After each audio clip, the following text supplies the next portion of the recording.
Welcome sa kayo mga boss. Welcome sa ating channel. Sa video nating ito mga boss ay ating isa-isahin ang mga NBA record na hindi mo gugustuhin ipagmalaki dahil sa kahiya-hiya talaga ang mga NBA record na ito. Pero bago nga ang lahat mga boss ay nais ko munang humiling sa inyo ng isang like, comment at subscribe para maging updated ka sa mga kwentong basketball gaya nito. So ito na nga mga boss, alam naman natin na ang NBA ay liga ng mga pinakamagagaling na basketball player sa buong mundo. Dahil nga sa husay ng mga player dito ay nakakagawa sila ng mga record na talaga namang mapapahanga at mapapaisip ka kung paano nga ba nila nagawa ito. Pero hindi lahat ng nagawang NBA record mga boss ay ikatutuwa mo. So diretso na tayo. Andre Drummond, the most missed free throw in the game. Nangyari ito mga boss sa laban ng Detroit Pistons at Houston Rockets noong January 20, 2016 nang maiset ni Andre Drummond ang most missed free throw in the game na mayroong 23 free throw na sablay. Well, sadya namang mahina talaga itong si Andre mga boss sa free throw line. Karaniwang problema yan ng mga sentro dahil ang focus lang nila talaga makakuha ng punto sa ilalim. Kung kaya't hirap talaga sila pagdating sa shooting. At ang playing style pa nito ni Andre Drummond mga boss ay old school na sentro na talaga namang balyahan sa ilalim na malayong malayo sa laruan ngayon ng mga bagong sentro na tumitira na talaga sa labas.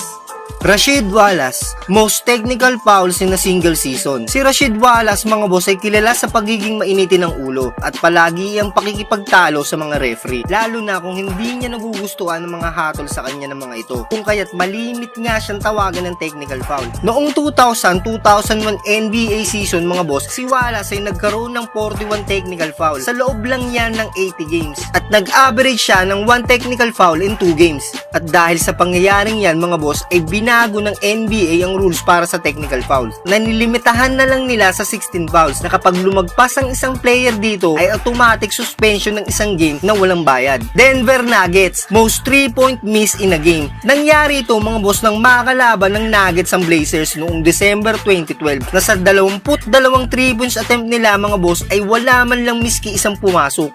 Joel Anthony, most minute played without scoring. Si Anthony mga boss ay naglaro sa loob ng 29 minutes and 49 seconds kalaban ng Portland Trail Blazers. May average siya dito mga boss ng 0 score, 0 rebounds at 0 assists.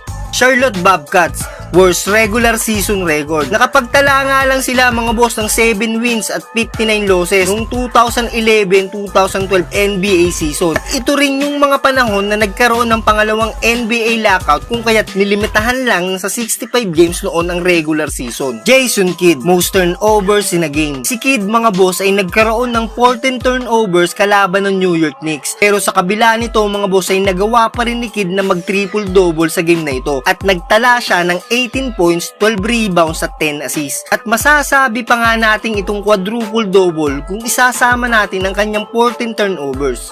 Karl Malone, most technical fouls in a career. Kung si Rasheed Wallace mga boss ay nag-record ng most technical fouls in a season, si Karl Malone naman mga boss ang may hawak ng record na most technical fouls in a career na mayroong 332 technical fouls. Brook Lopez, most 3-pointers missed in a game without a make.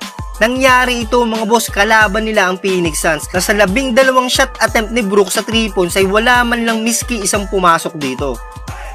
Ben Wallace, worst career free throw percentage. Si Ben Wallace mga boss ay one of the greatest defender sa NBA. Pero ang pag-shoot nga ng bola sa ring ang talagang kahinaan niya, lalo na kung nasa likod siya ng free throw line. At may average siya dito mga boss ng 41.4% at ito ang pinakamababang porsyento na nakuha ng isang player sa kanyang buong career sa NBA. San Antonio Spurs, most turnovers in a game as a team. Ang Spurs mga boss ay nagkaroon ng 40 turnovers sa isang game na kada isang minuto ay mayroon silang turnover at nangyari nga ito mga boss noong 1989 kalaban ng Golden State Warriors.